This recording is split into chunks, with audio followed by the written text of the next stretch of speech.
Hello, puppies and kittens. Welcome to another episode of Qur'an Lessons for the Infidel. We are continuing along our slog through the final two surahs, and of course, last time we covered the first eight, which included the insidious Surah 9:5, which I have likened to the Star Wars Imperial Orders 66, where everything seems to take an abrupt turn, where there is suddenly no more tolerance for the infidels. And Bogey, we believe we started at we left off kind of midway through verse 8, and I think Anton and Muhammad had something to say about that maybe. So let's take it up. Yes, indeed. My notes says just a line under seven here, so we probably covered seven. Although seven is obviously a pretty gnarly one in itself because it basically says uh, Muslims should not have treaties with unbelievers. Period. And it makes that one exception with the treaty with the people at the Holy Mosque, which they had prior. So, in case if you read seven alongside with one and two, you're going to realize that no treaties with unbelievers unless this one treaty is an exception. And other than that, you would get to apply, of course, 9:5, which is what we all know what it is. So we can go after 9:7. My next note is 9:12, but I see there was some notes in the panel um, before that. So let's address those. Okay, Anton, Muhammad, I think one of you had something to say about that. Did you? I'm good. I think I said what I needed to say on Yeah, Okay, that same point. same here. I have in my notes. I already mentioned this. So very good, very good. We will continue to 9:12. Okay, so nine. There is nine where you sell the verses of Allah for cheap. Yeah, 10. Yeah, again, same problem. Uh, 11, but those who have repented and started to pray and pay the Islamic tax, which is the ka, and became brothers in religion with you, aka Muslims, they would be spared, right? So otherwise, you kill them unless they do this. Yeah, I want to read this verse just for those that aren't following. Yes, please. The verse ayah 11 and 12. If they turn to God, keep the prayer, and pay the prescribed alms, then they are brothers in faith. We make the messages clear for people who are willing to learn. But if they break their oath after having made an agreement with you, if they revile the religion, then fight the leaders of disbelief. Oaths Fight mean is nothing. kill, actually. It uses faqatilu. Okay, then kill the leaders of disbelief. Oaths mean nothing to them, so that they may stop. Which also the oath means nothing to some is cemented and strengthened by 1, 2, and 5. So if you had oaths with non-believers, those oaths are not to be followed, and you're Yeah, I think okay, it's you are interesting that absolved from I think following it's them. interesting that the first dozen or so verses of this surah, it contradict itself a little bit in saying that it's the unbelievers who can't be trusted. It's the unbelievers who have no bond of treaty or of kin. But then right after saying that, it says, but how can we have a treaty with them? How can we be kin with them? If they are unbelievers, they are not kin, and we can have no treaty with them. So kill your own family if they don't believe as you do. Yep. So we arrive at 12 as instruction from 9:7 until 12. Go. There is instruction to combat, fight those unbelievers. So it's kind of a block. Um, I don't know if we need to add to that. Yeah, I think it's a clear. It's very clear. Like if you had a declaration of war, um, and you put these verses in it, it would be valid today. And I have to add here, this verse even used against active ex-Muslims in internet and public community because it talks about people who revert from Islam, doesn't like Islam anymore or the religion, and start attacking the religion. يَطْعَنُ فِي دِينِكُمْ, it means that take stabs at your religion. So basically, what we're doing here, in some sort, that when we point out the contradiction in their book, they think that a stab at the religion. If you tell them, well, your history is full of massacres, full of disgusting things. No, no, no, that's a stab at religion. If you tell them, well, we know the followers of Muhammad had a little bit iffy stuff going on with them after he died. Oh no, no, that's a stab at religion. So here's a verse saying, if anyone that does that should be killed or be combated against, be fought against. But then any critic against Islam, ex-Muslim, even the people who are Muslim, they will use any critic against Islam as an enemy of Islam. So basically, that's what we have here. Yeah. Yeah, I mean, A'immat al-Kufr is a relatively loose term, Yeah, but that basically, I mean, let's take the community of atheists, if such a thing exists, right? Like the leaders of those communities, like go after those people. I mean, come on. There are some of these people on this screen right now. Yeah. Yeah. Yeah. Yeah, because some people were activists for decades by now. And you know what? They qualify for this. My only notes about these verses from 12 to 16 is the amount of threatening and the amount of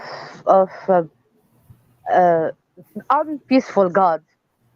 If you are a believer, or if and you became a non-believer, or if you have a treaty with them and then you change your mind, not only God will know it, then God orders people to fight you, okay, and He will torture you by their hands. It's so I don't know, so peaceful.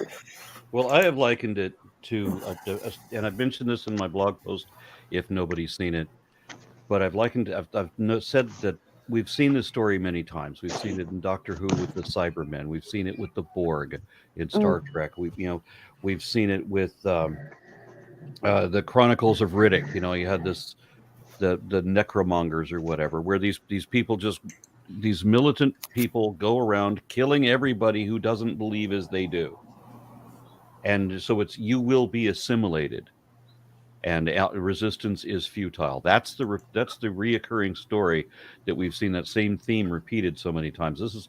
This seems to be like the first iteration in writing.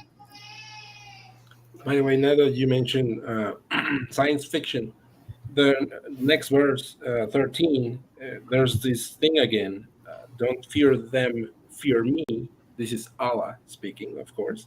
This reminds me of how in the World War II movies, the Russian officers were shooting people who were refusing to fight. Of course, these would be imaginary bullets, but the threat is the same. Just want to throw that snide comment out there. To the point, the Russian officers weren't threatening them with imaginary bullets. Right, I'm talking about this one. It's a known doctrine. If you turn around in the battlefield with the Soviets, you're fucking dead. Yeah. yeah. Anyway, so that's 13. 13. Wouldn't you fight to kill people who did not, upheld their part of the treaty, yada yada yada. And then in 914, you get something out of like a horror story. Fight them, Allah will punish them by your hands. Okay? and he will destroy them and make you victorious upon them. And he will This- heal the hearts of the believers. Yeah, so it won't even be a problem for you. So My version says satisfy their hearts. So that's even worse. Yeah, Right. that's it. So imagine how like hateful someone has to be, and then when you kill them, and then your hearts will be satisfied. You know. this is akin to the biblical bashing babies into rock faces, where it says it happy those who bash infants and babies against rock faces. And this again, the bashing of the babies in the Bible was because those people didn't believe the way this sect believes, Yeah, and so they have to kill everyone who doesn't make believe the same way they make believe. yeah. So Yeah, I've got something to say about this verse. I mean, all of the verses beforehand. I mean, you've skipped over a lot. It sounds like you're just hopping over what different things say in these verses. But for example, that verse 14, of course, it's referencing what the previous verse before it, and it says, "Will you not fight people who broke their treaty?" Broke their oaths and wanted to expel the messenger. The expelling of the messenger here is actually him being expelled from Medina, because of course he was already expelled from Mecca. They were trying to get rid of him from Medina as well. This was after, of course, Quraysh became Muslim. And then it says, وَهُمْ بَدَؤُكُمْ أَوَّلْ مَرَّةٍ, and they are the ones who basically fought you in the beginning. So Yeah, we didn't skip over that. We discussed it. we discussed it as a whole block. We're just here because we are just here. But it's still wrong. I mean, No, but it's It saying is very wrong. Yeah, no, it's not wrong. It's course talking it's about wrong. not. Well, it's not. you First of don't all, it's kill not. people because they don't believe as you do. That's See, that's the what problem. that's You what see, this is all about. That's not what it's saying. It says, But it "Will that you is not fight the we people can't do who this. broke-" Khalid, we can't do this. Where everybody that was raised in Islam and speaks Arabic and they know the traditional interpretations, all of whom and us outside of it as well, all of whom read this, we all agree that it says this thing, and then every verse after verse, you say no, it doesn't say that. Yeah, it But- fucking does. No, but literally, Pretty clearly. it literally does not say. I mean, read It verse literally 13. does say that over and What over does and verse over again. 13 say? What does it say? Can somebody actually read it? Yes, somebody actually read it.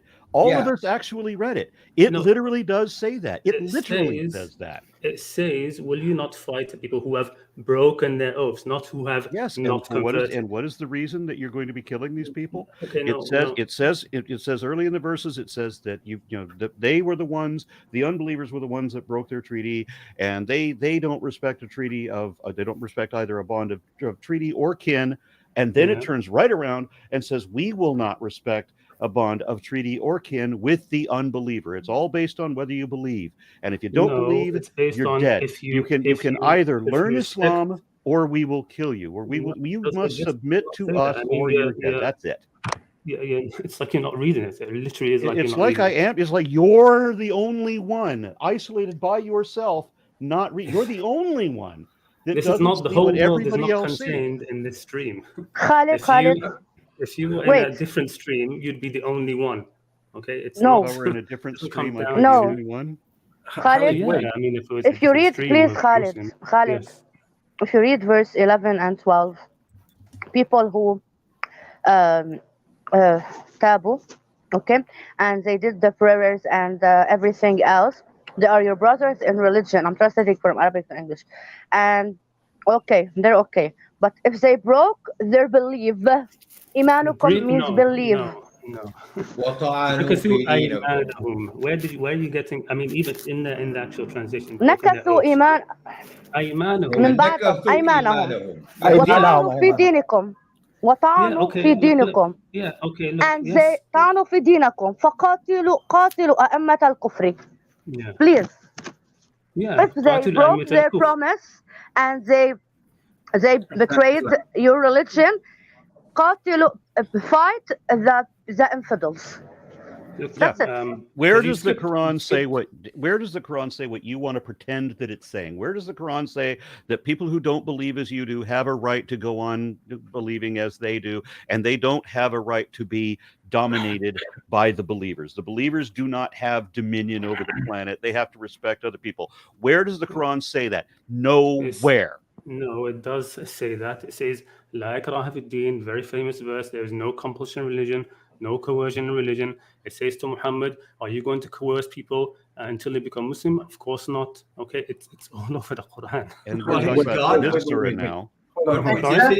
This is the place where Yeah, I mean, it you're actually asking says you when gotta the Quran coerce say, them. and then you want to say, okay, but here it says this. This so, is Yeah, the and then surah as when we've it said, says as you we've said gotta in coerce. all these discussions leading up to this, that all of these at these attempted niceties are then abrogated by 9:5 and other verses in 9, which we're seeing right now, that why say do you believe in that this we must abrogated verse? that the Islam must dominate all these other people, that they can Why only do be you allowed to believe in live if they're willing to learn Islam. No, It let me- says I it mean, over. It let literally me does ask you. say that over and over No, and let over me again. ask you, Aaron, why are you saying that it's abrogated? For the reason I just explained for 5 minutes. That is not a reason for But, abrogation. but yeah, the reason that I gave that you were oblivious to, I don't need to repeat the last 5 minutes. I gave that explanation. You asked the question immediately after it was answered. No, I mean, If you don't accept the you're accepting application, the idea of abrogation because it was Mr. Khalid, for a Quranist, you actually deny a whole lot of pieces of the Quran. Like You have- you have to. not at all. it's troubling. Wait, I do not at all. I mean, if you're not gonna accept the abrogation, you have to twist the meaning of the verse to mean something no, else. you don't. You Yes. don't at all. Yes, because when the Quran describes the same people you want to say they are broke their oath to Emmatul Kufr, mean the leaders of the disbelief, that doesn't mean that they are Muslims or believers or even like they are not. They are non-believers. They are kafirs. Okay.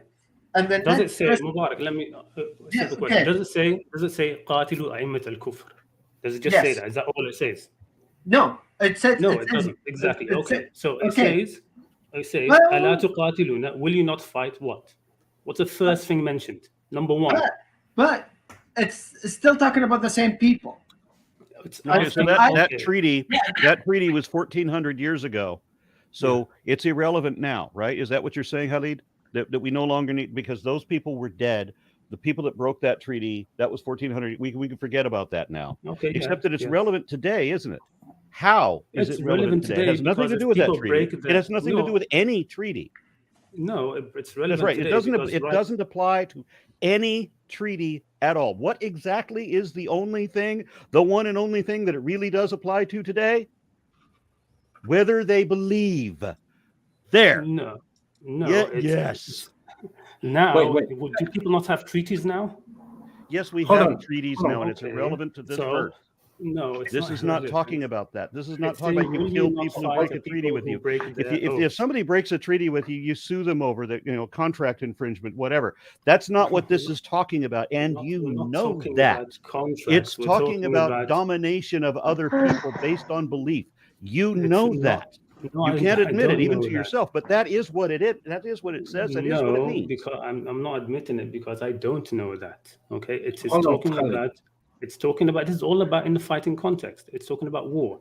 We're Wait. talking, I say, do we not have treaties today? And you talk about contracts in terms of like, I don't know, something you can sue somebody over. We're talking about Mhm. here treaties between countries who are warring, things like this. Okay. Mhm. Yes, if a country breaks their treaty with you, okay, Then there are sanctions then that it's can be war. levied. There are And- a whole number of things that can be done. You don't And have they an can- edict that you have to kill the people who break the treaty. So if we're talking about a country now, we have a universal agreement. It seems that we cannot just assassinate leaders of countries, or we have this. I don't know that what you would call it, but there's a kind of a mutual agreement that you don't just like isolate the government building and take out the leader of that country and ignore everybody else. So that person is immune. The one person who's actually guilty is the one that is technically immune from that type of retaliation. So what this is saying then is that if France does something that we don't like, then we would just kill the people of France That's what this is saying? You Let just me said the leader is the one who's immune, whereas this verse is saying the leaders of kufr, right? Okay. So are you wait. saying Can that this verse says that only the leader of that group and not the people? No, Only the leader is responsible? No. It's talking Okay, so about it's not saying that either. like, It's not saying any No. of the things you wish it said. can I it can I is. interfere? Can I interfere, Yes. please? Go ahead. It's what Aaron said. The example: if France did something, okay, when you have a different idea, when you reject a religion, that's thought. It's like a country that believes that Earth is rounded and the flat earthers, because they are flat earthers, we can't fight them. We can't go in a war because they have different opinion. That's the problem. It's not the problem about what happened back then because they were like fighting over power, over authority, over whatever. They're talking about the ideology, the thoughts. If you have different thoughts, they will fight us. Everyone that have different thoughts. That's the problem. Again, that is just not the case. Now, I don't know, Oh, bringing something like Okay, flat so Earth or why something don't you is just not have let's interesting. go on about what these verses say. Let's read what the verses say, and then we can listen. I'll just read the verses, and then you can say no, it doesn't say that. But is that why we're going to go all the way through this? No, that isn't what I'm trying to say. To go look, I mean, for example, when World War II, right? World War II was a war against who? The people would talk about. They say we're going to war against Hitler, right? It's not really going to war against Hitler, right? It's going to war against the Nazi Party and in Germany. Okay, so here when it says "Qatilu a'immat al-kufr," right, the leaders of disbelief. Sometimes you talk about that. You talk about the leaders of a country. You say we're going to war with Stalin, with Hitler, with Putin. With sometimes you say that about the leader is representative of the country. Okay, so that we shouldn't be talking in plural then, and it shouldn't be saying that that even the people who are your kin are no longer your kin if they don't believe as you do. Clearly, it is not in that context that you're talking about. It does not say what you wish it does. It says what we all said it says, that it actually says, that if you read it, it says that literally. So can we continue, please? Yeah, okay. I mean, I don't want to go around in circles, but I mean, I don't want to go around in circles when everybody agrees this is what it says. You read it, it says that, and you're the only one, the one alone, who says no, it doesn't say what it says.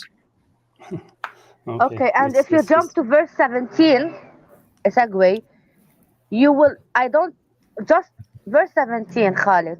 Please explain. Okay. Explain. Let me read it first. Yeah, because I want him Go to ahead. say. I want to hear him say that it doesn't say that after I read it. Just read what it says. So Okay. you want 17? Or you want 17 and 18 together? Yeah. Either. Okay. Well, it is not right for the idolaters to tend God's places of worship while testifying to their own belief. The deeds of such people will come to nothing, and they will abide in hell. The only ones who should tend God's places of worship are those who believe in God in the last day, who keep the prayer and pay the prescribed alms, and who fear no one but God. Such people may hope to be among the rightly guided. So if you believe anything else, you're not allowed in these places. It doesn't matter You can if put these two verses in a job description, by the way. It says you're not allowed to tend the mosque. Okay, who tends the mosques of God? You're not allowed to live there. I'm not talking. Wait. What I want from this verse, what I want from this verse, ما كان للمشركين, okay, أن يعمروا whatever على نفسهم بالكفر.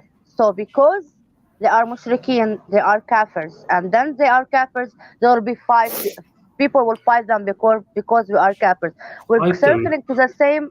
Yeah, because because the verse before it, they told us to fight the kafirs. Then the mushrikeen are kafirs, so we should fight the mushrikeen. So everyone who have different ideas, different thoughts should be fought. And you see, it's one of the problems is that you guys are just jumping like verse after verse. Okay, let's jump to 17, and let's look at verse 17. Okay. And then you say, but before that, well, you never let us look at what's before that. Verse 17 talks about those who should tend the mosques. Okay, those who should tend the mosques of God, right? Places where worship is done to God. Yeah, and so the Christians and the Jews all have and various sects of even people that could be considered Muslim or on the periphery of Islam. They were pagans. They no longer have this. They believe in God, but they no longer have this right because this first year, and you're going to enforce that nationally and then Wrong. internationally. In fact, one of the verses of the Quran, it says that if it wasn't for God repelling some people of others, then many mosques, synagogues, churches, and places in which God's name is mentioned much would have been destroyed. Okay, so it's actually, the Quran has verses where it's trying to preserve the synagogues, the churches, these things. But here we're talking about mosques. Thank you, Right, we're thank talking you, about Allah, for having war, so the mosque, the synagogue, and churches don't get destroyed by thousands of people. No, Right? that Thank you, Allah. isn't the reason for That's having what the war. ayah said. That is It what says, he said. "Lawla." Ayah If you said if you that act- Allah Okay, got you the got fun. Khalid got upset that we skipped over verse 14. Okay, fine. I'm Fight not them. getting Fight upset. them. I'm just saying God that, will look, punish them at your hands. He will Yeah. disgrace them. And who is the them? Let me jump back to 13 since you think we skipped over it.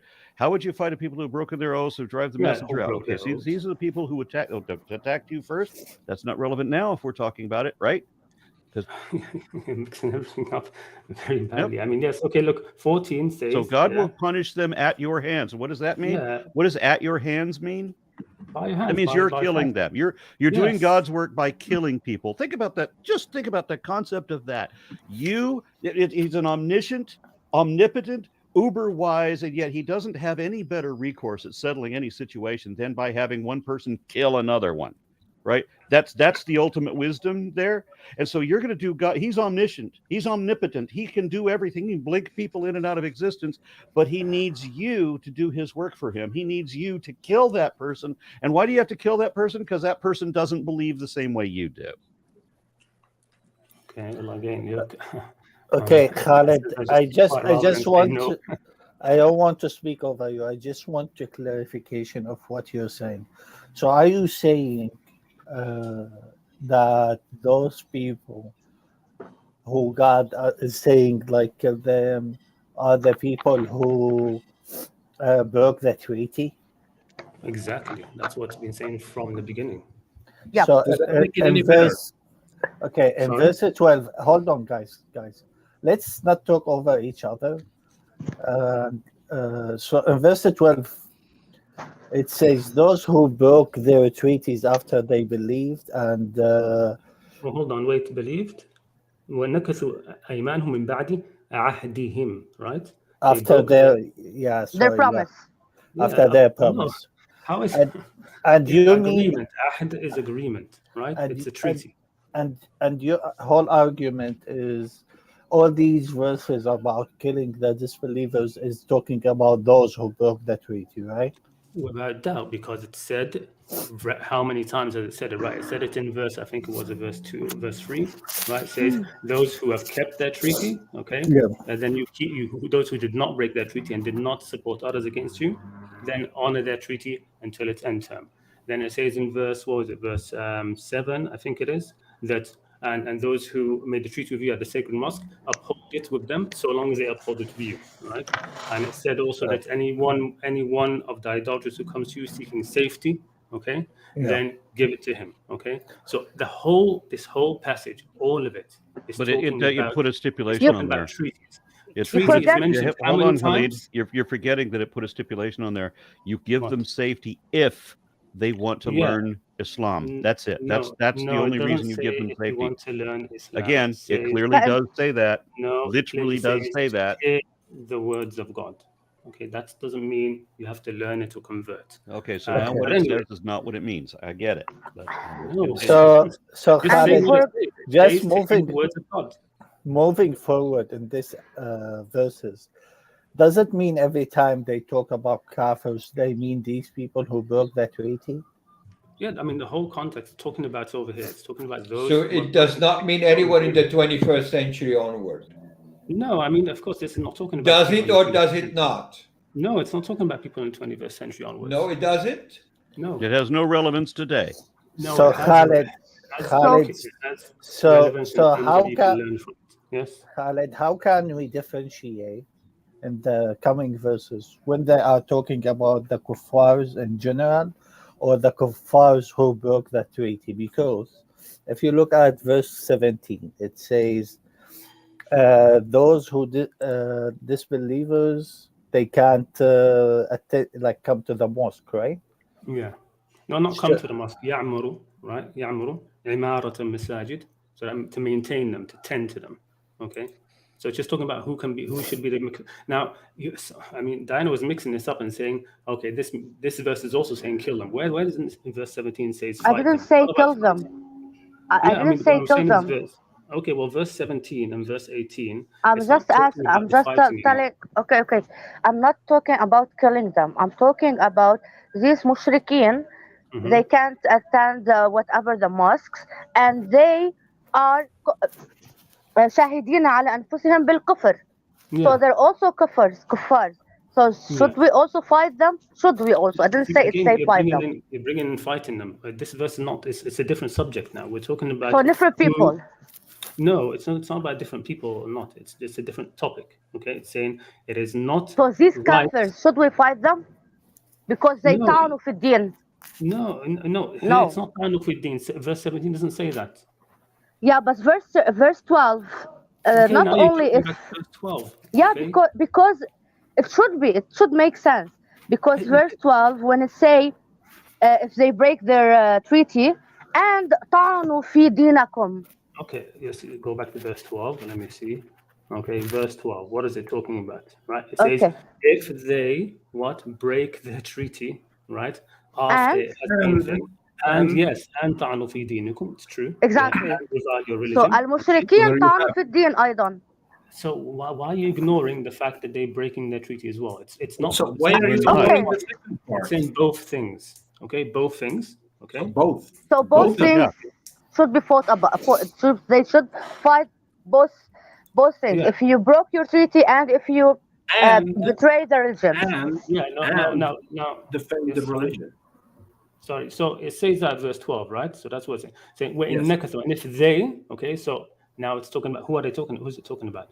Look at the previous verse, okay? And I understand that. Yeah, well, okay. So I'm talking about the second sentence, ta'anu fi dinakum. Yes, but so it's not talking only about the treaty. It's talking about you don't agree with the religion. Yeah. Okay. Yes. Exactly. Look at this. The they here are the people from the beginning. They broke their treaty, and then it's saying here after they've redone it again.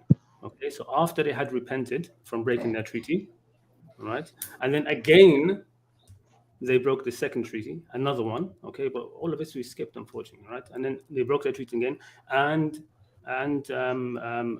reviled your religion. Okay, then fight the leaders of Kufr. Okay, all of this goes right from the start of the. I mean, we're talking about 12 verses here, right? From the start to verse 12, it's one whole thing. It's one whole thing. Okay, Khalid, I have a quick question, and then we'll go to the next verse. If someone, let's say, well, I am originally from a Muslim country, which stipulates to be a citizen is to be a Muslim. So when I left Islam, that's a break of a treaty. No. And I am here, sitting here, and I have shows talking against Islam, like teaching people about Islam and telling them that it's not right. That is ata'an fi din. Does that mean I have? But you did not break any treaty. You did not. I did. He broke the treaty of his country. I broke the treaty with my country. Does that mean? So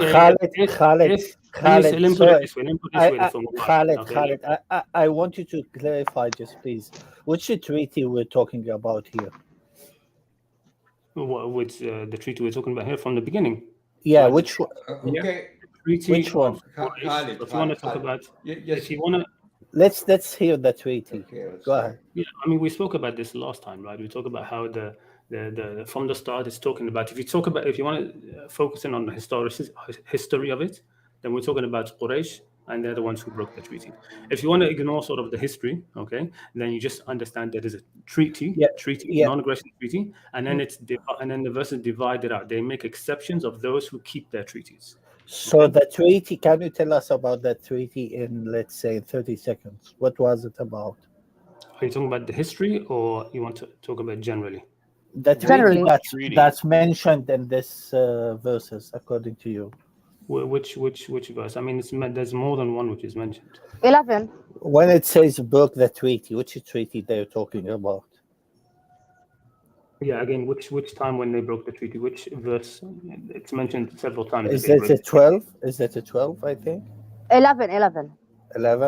11, then after with 12. No, it doesn't say. 12 is the one which says they broke their treaty. So after the first time they broke the treaty, when the Bara was given, travel for 4 months, all right, and you will not be, and after that, basically, they'll be killed wherever they found unless they repent. Okay, so if they repent from breaking that treaty, okay, so then they've established themselves. Okay, and now it says again, You if they don't break their repent treaty- from breaking a treaty. You break the treaty and it's broken and it's done. You repent from not believing. That's what you repent for.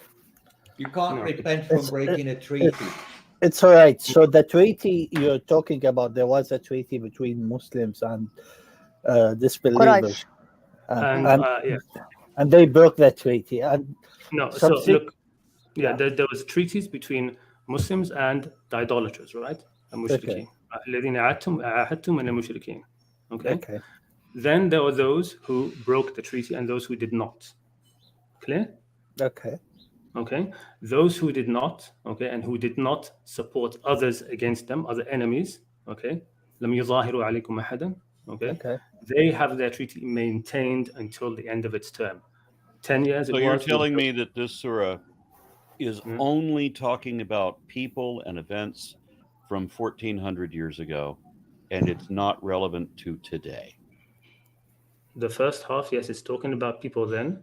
It is Okay, so relevant. to today. whenever it says Yeah. that gives somebody safety, if they want to learn Islam, it's only talking about 1400 years ago. Whenever it says that we cannot have a treaty with the unbelievers, it only means those unbelievers, those particular ones who've been dead for many centuries, not people today. Is that what you're saying? Yes. Okay, let's move on. Okay, so this Let's is move on. irrelevant history then, according to you.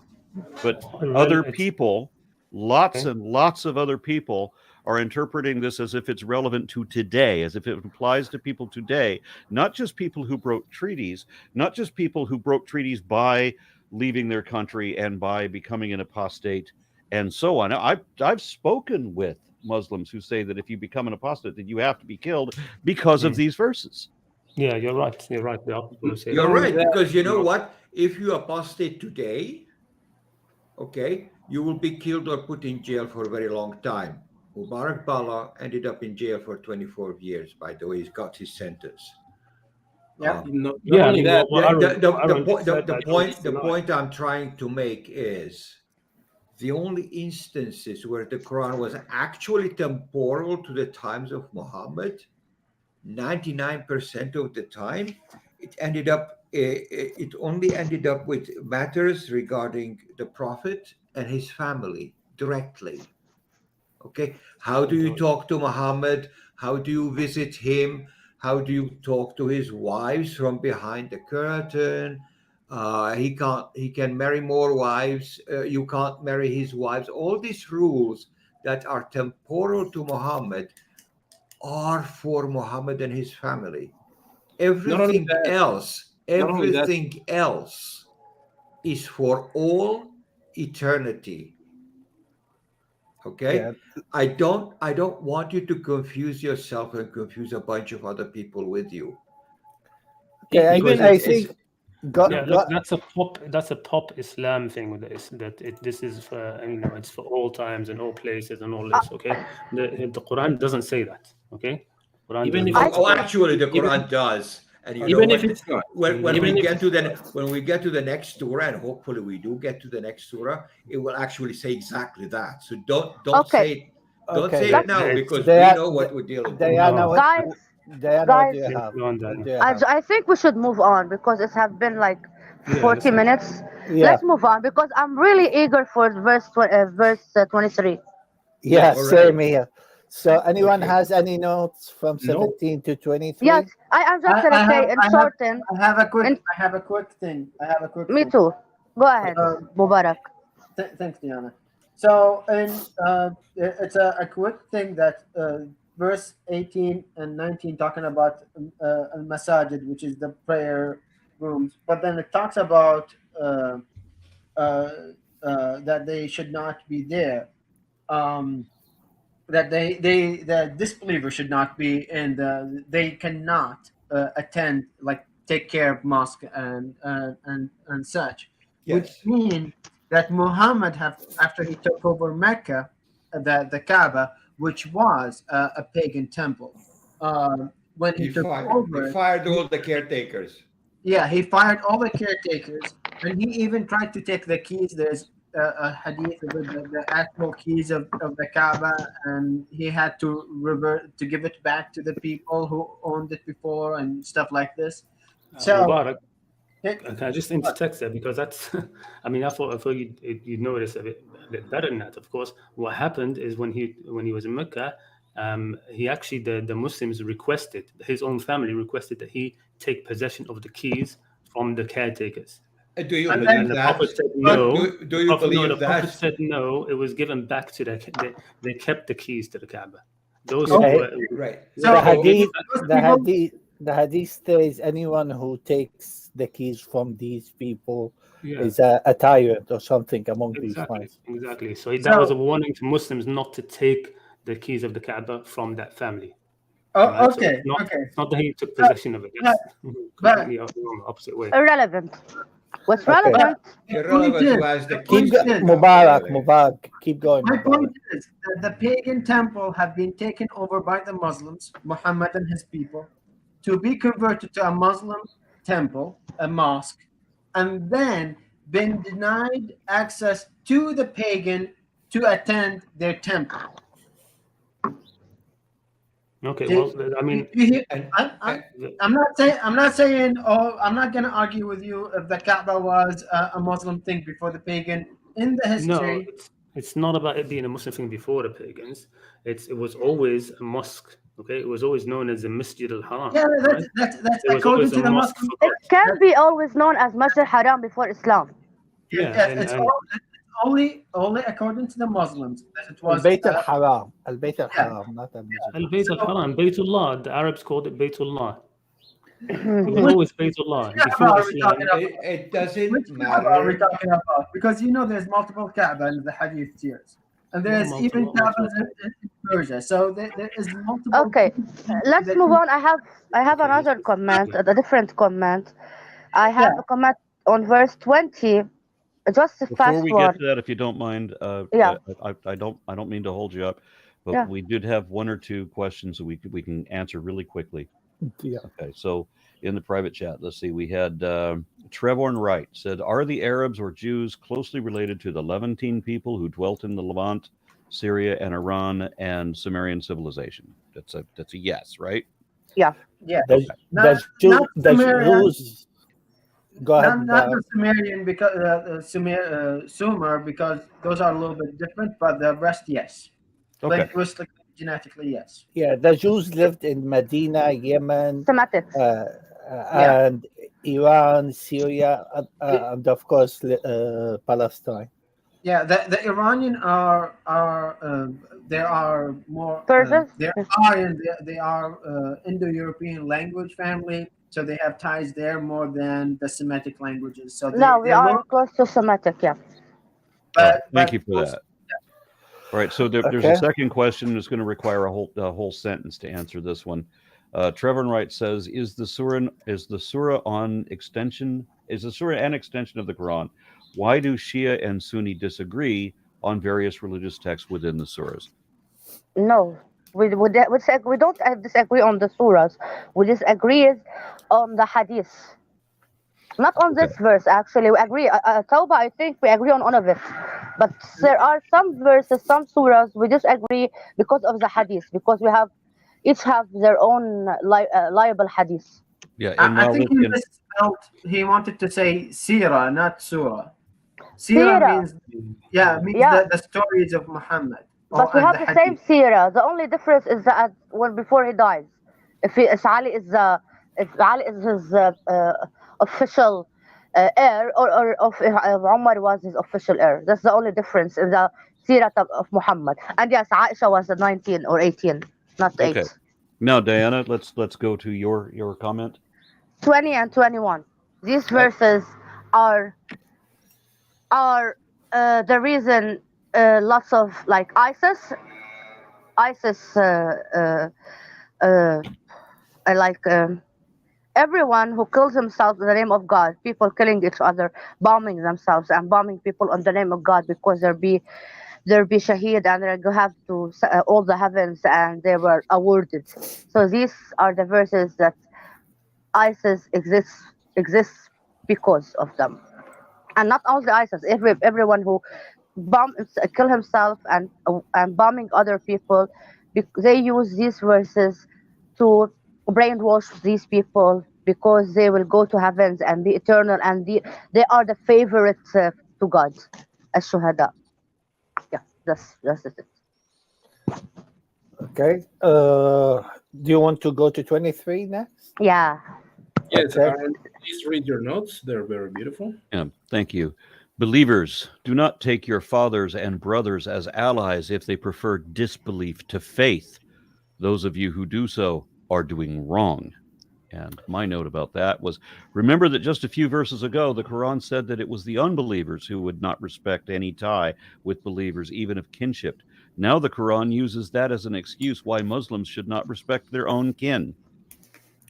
Exactly. So I read in the tafsir of Abu Kathir that historically there's a guy called Abu Ubaidah ibn Jarrah who met his father on Badr and he killed him. And then people told him, how do you kill your father? How did you kill your father? And he said, I didn't kill him. I killed the disbelief inside him. So Yeah, I that's quieted just the a rage in funny- his heart. That's another thing that it says here in this surah. Yeah. Yeah. Well, You're this is telling it's The Battle of my Badr was long before my this. only comment about this, regardless of all the explanations and the apology about it or whatever. You're just saying, if I have a different, like, I'm an atheist, my dad is religious, so my dad should disown me. What the fuck? What the fuck? It's like literally ripping all the family relations apart just because you have different thoughts and different, just because of what you think. That's so uh, crazy, so inhumane. what we're saying is that religion causes division amongst families, and we just read a verse that Yes. exemplifies that, right? Yes. Okay, Yeah. so there may or may not be a contradiction here with verse 23 of Surah 17, because back then in that surah, it says, let me read it. For your Lord has decreed that you worship none but him and honor your parents. If one or both of them reach old age, you care them, blah, blah, blah. Yeah, but So if it's they no, contradicting. no, actually, it's not, because in religion, in Islam, and we have it here. If, like, okay, let me give you an example. Before I became an atheist, I was very religious, and because I'm religious, I couldn't and shouldn't touch alcohol, right? So, but my dad used to drink.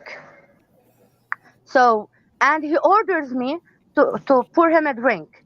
So, because I can't disobey my father, and I have to obey my father, so I asked the sheikh about it, and he told me that you have to obey your father unless he's doing something haram.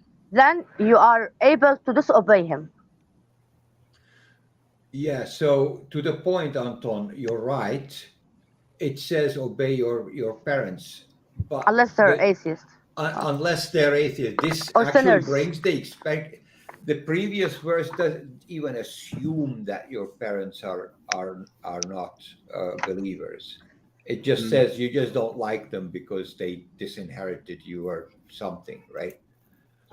This one basically says if your parents are not Muslim, then you don't want to talk to them. You It shun sounds, them. This is it a sounds, shunning verse for non-Muslim parents. sounds a lot like Jesus.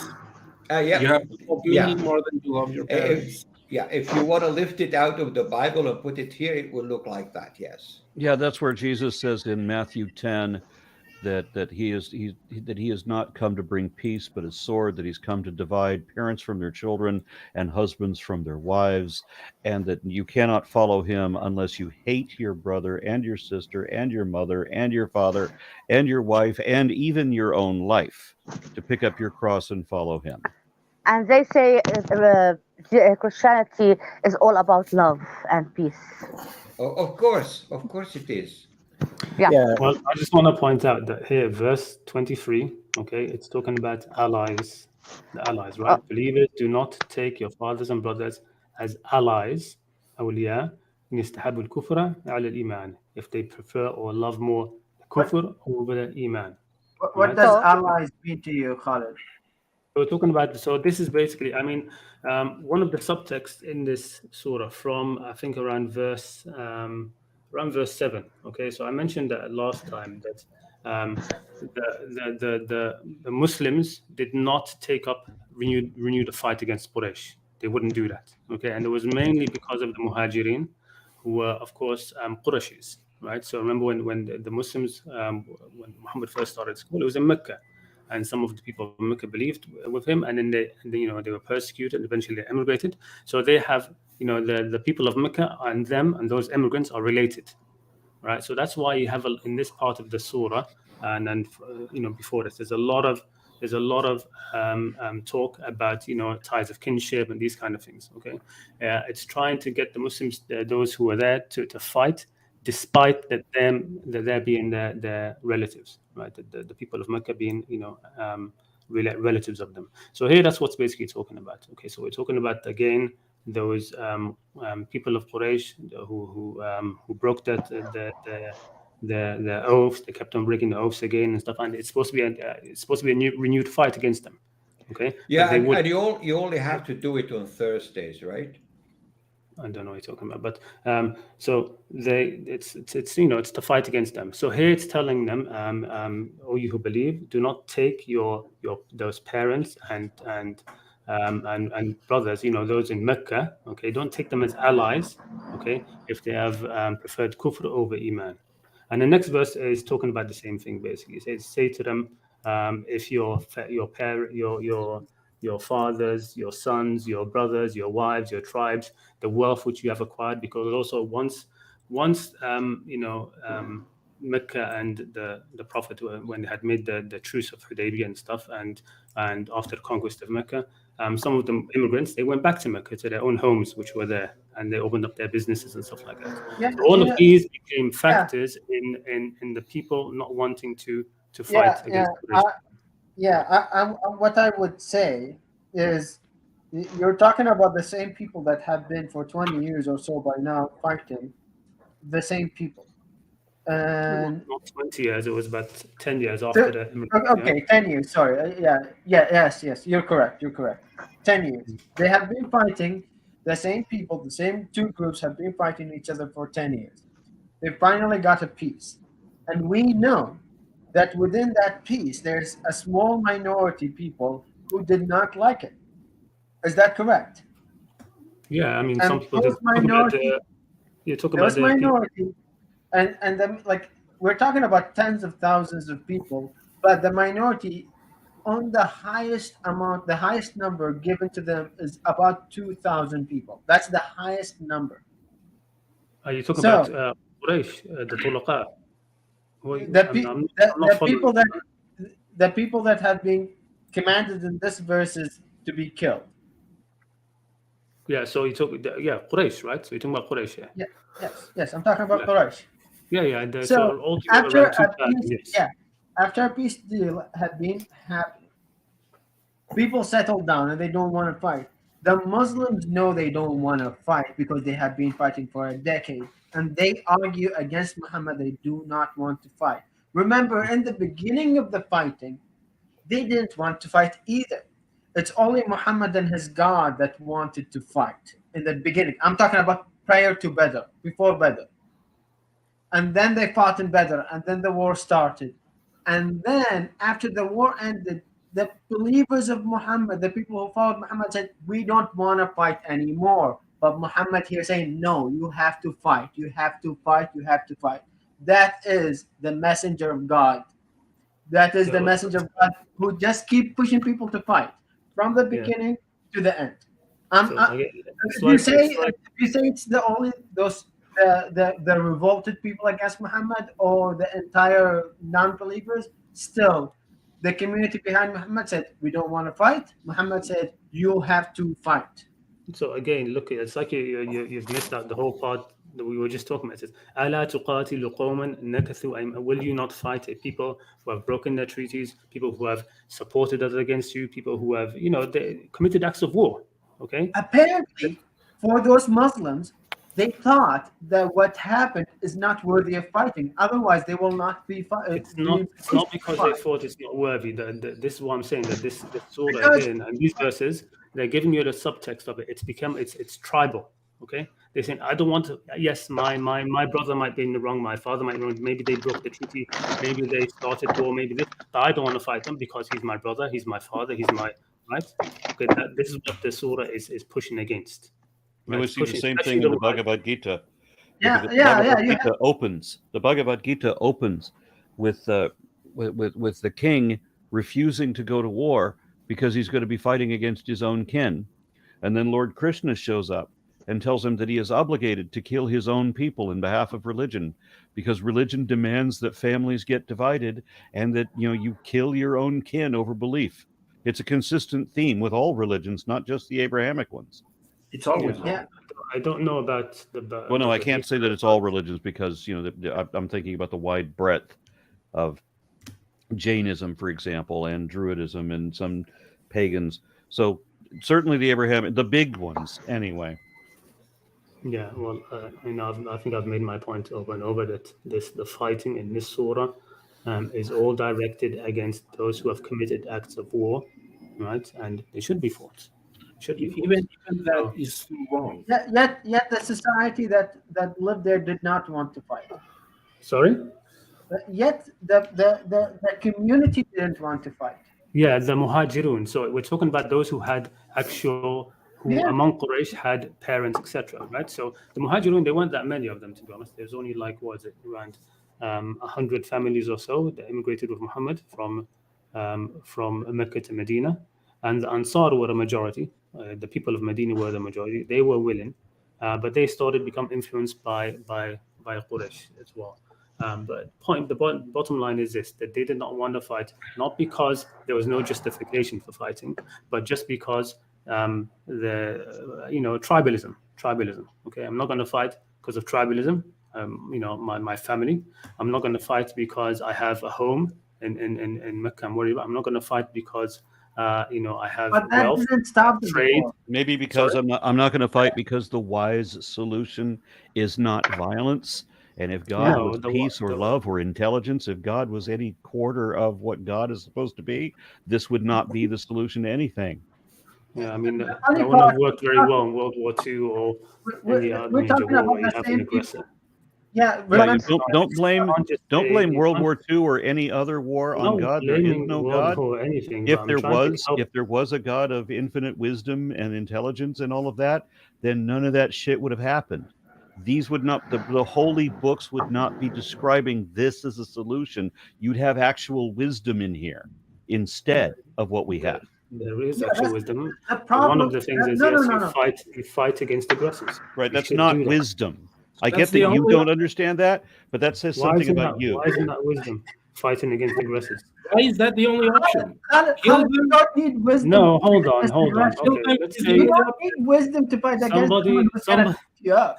somebody who is fighting against is literally starting a war, right? Starting a war. They're coming Actually, at they you with- weren't starting a war. taunting you, They were taunting you. defending. And you're They were saying defending.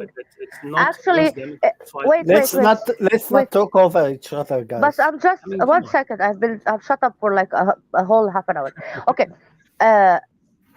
They weren't starting the war. They were living there, and suddenly Muhammad came and forced Islam. They were defending themselves, to be fair and accurate.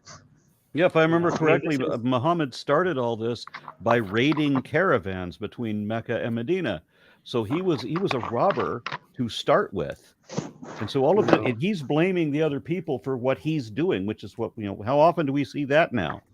You know, Muhammad See is- people one accusing thing other that people of should the have- very I think thing one that they thing that themselves are should have doing. happened. just let's You put should this have in read a no. biography Let's of put the this Prophet. into a perspective that you don't see. Muhammad broke the statues in the Kaaba that the pagans worshipped.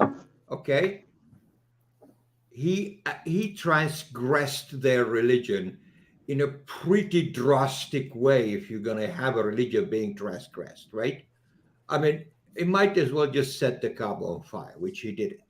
Okay, so if you are going to say that the pagans were attacking the Muslim, no, they were protecting their way of life and their belief system. Exactly. Because obviously Muhammad was out to destroy it, not just by words, but by also deeds. Why? What Because he's timeline are you Muslim. guys talking about here? Where I'm talking you Well, about. why from the would you know beginning? why? You What am I you talking jump about? from I'm the end talking. of the I'm Islam, talking the conquest of about Mecca. a So reality before, that the Quran does not condone. no, I mean, look, wait, look. Okay, so Aaron hold on was talking about just a how second. this What are started. we? What verse are we up to right now? We're not very far, 24. are we? 24. 23. We're going 24. twice as fast as we went last week. Because I'm here. Yeah. 8 verses in an hour. Let's not get a speeding ticket for that. Okay, okay. Let's continue. Speaking of which, let's move on. Let's move on. Let's move on. Yeah, let's move on. Guys, I would love if everyone says his piece and we don't argue about it, because we're not gonna change minds in Okay. a couple minutes, okay? So I was hoping we get to verse 25. We got So- to verse 25. Go ahead. Yeah. So this verse is mentioning the Battle of Hunayn. Hunayn. Hunayn, sorry. And this took place after the Muhammad took over Mecca, and he gained a lot of people after this. But there were still some tribes who didn't want to convert to Islam or follow the Prophet. So he went ahead and sieged them. Right. This time he had like 12,000 people, because now they're really big. Now this happened after all of the previous events that were described in Surah 5, which is the Treaty of Hudaybiyah, etc. So is this not proof that Surah 9 comes after Surah 5? It's describing events after Surah 5. No, so look, you're mixing. I think you're talking about Surah 5, and you mean Surah 48. Surah No, Surah 48 5. is the one which had the Treaty of Hudaybiyah. What does Surah 5 talk about? Surah 5, the one we talked about before the Surah, right? That was the one where you had this day I've completed for you your religion. It talks about the Hajj, okay? And it talks a lot about Jewish people who are still in Medina, right? So I'd say, saying that, they come to you seeking your seeking judgment, then judge with them if you want, or let them judge with their own Torah. Let the Jews judge with their Torah, the Christians judge with their Injil, etc. In fact, one of the signs that Surah 5 is the last surah is Surah 5 does not mention polytheists. It does So not that mention this surah doesn't exist. So, but all of that you mentioned. If you stand by that, then Surah 9 does not exist. And I think he means the order is different. That's all. the order, because I think what was Antoine, right? Wasn't it? Yes. He was asking about. He was saying that this is proof to show that Surah 9 is actually after Surah 5. Yes. Is that what you're saying? Yeah. No. So Surah 9. Okay. This part you're talking about the Battle of Hunayn. The Battle of Hunayn happens right after the conquest of Mecca, right? Yes. Right after the conquest of Mecca. Okay. And Surah 5, what's mentioned in that, it's talking about the Prophet's final Hajj, which happened, after the Battle of Hunayn. And it's also talking about there was the Ghadir Khum verse. There's a verse which is connected to an event that happened after, like 3 months before Muhammad died. And it's also, Surah 5 also talks about, it has the verse which says, this is, I've completed the religion for you, right? So now there is, by all metrics of internal analysis, Surah, and anybody who knows the history, okay, Surah 5 is definitely after Surah 9. Even the fact that it just doesn't mention polytheists. I mean, you could say, for example, somebody could say that, well, Surah 5 doesn't mention polytheists because in Surah 9, all of them were killed, right? Kill them wherever you find them. So now they're all dead. So now Surah 5 doesn't mention them anymore because all the polytheists are dead, right? So you could even make that kind of argument to say. I Thank agree you with for that. inadvertently making my point. Sorry? Okay.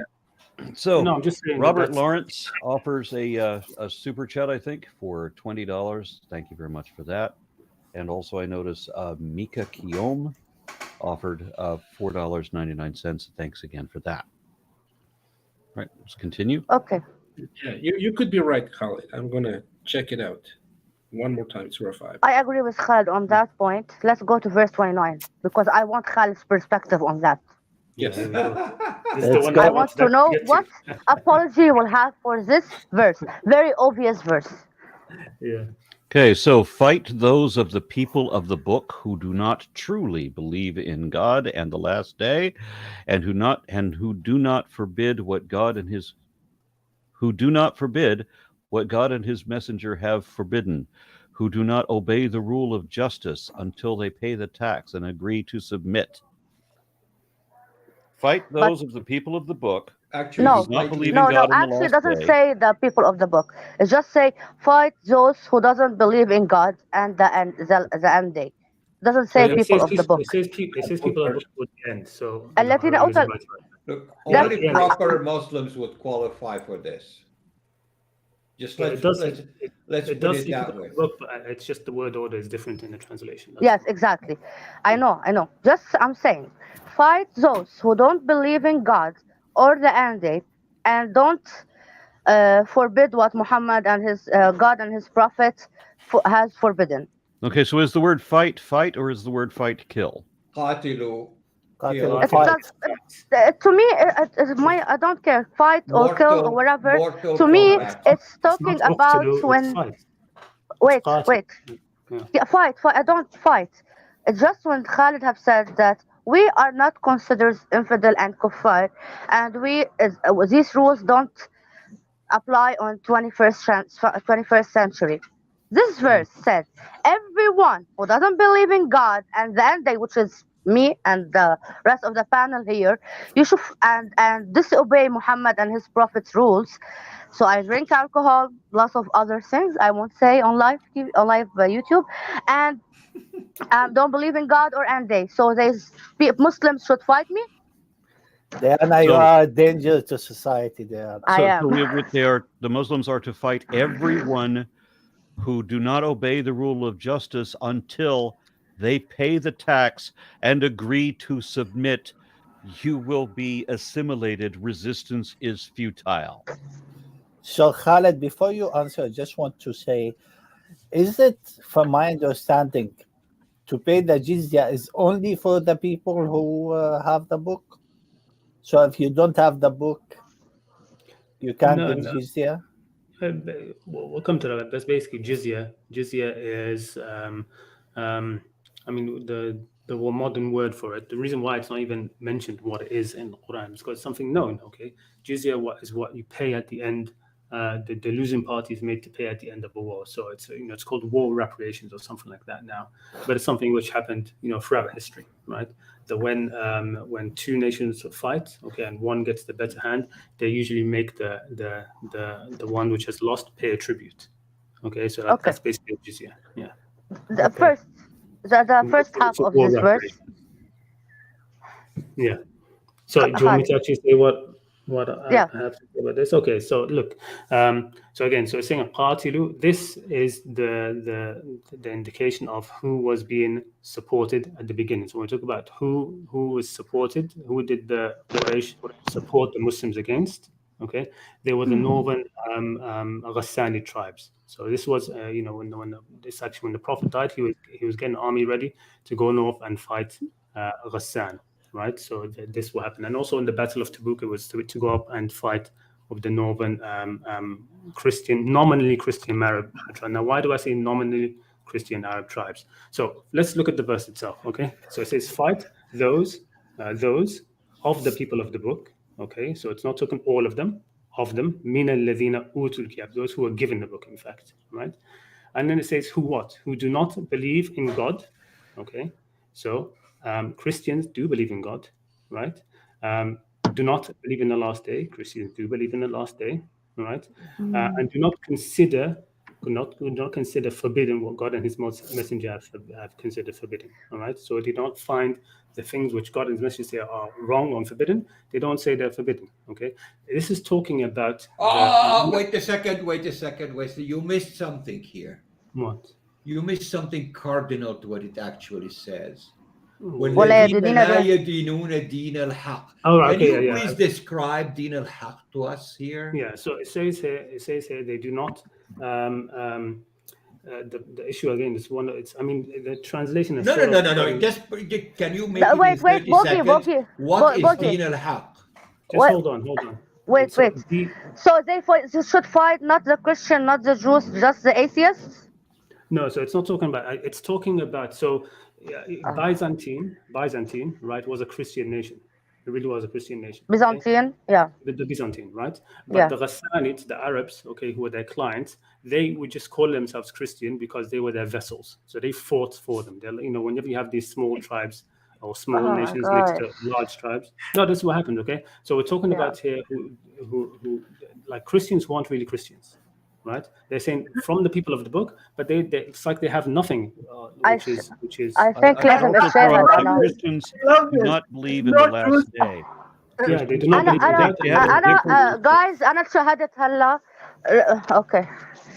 Okay, let me say, like it says, fight the people who do not believe in Allah, in God, on God, but Allah, God, whatever God you want to call it. And the final day, the day of judgment, and they do not obey the. They eat pork and have sex and blah blah blah. Yeah. And drink alcohol. And drink alcohol. Everything else. And have mushrooms. And have cigars. And that says from Ahl al-Kitab, from the people of the book. So and then you come and say, but all the Christians, the Jews do believe in God. So either this ayah doesn't make sense, totally doesn't make sense because it describes something that doesn't exist, or it's talking about something else. And then you come in and say that no, he's talking about the Ghassasina, which is like the kingdom in Arabia, which we know they had a bishop, they had a connection to the church, and they actually built their own church. They were more attached to the Arab tradition. Just like how the Muslim came and they kept a lot of the Arab traditions, but it's the same thing. It's hilarious when you say no. They only pretended to be Christian. Well, no, it's not that they pretended. They have been Christians with connection to the church for a long time before they even became a vassal to the Byzantine. They were, but wait. So I have another question, because even Christians believe in God and the end day. All Christians believe in Judgment Day, and they believe in prophet and Jesus was a prophet, whatever. But what I'm saying, if they're not talking about Christians or Jewish or atheists, who the fuck are people who don't believe in God and the end day and follow Muhammad's rules? Who are these? I want to know these infidels. I want to know these kuffar.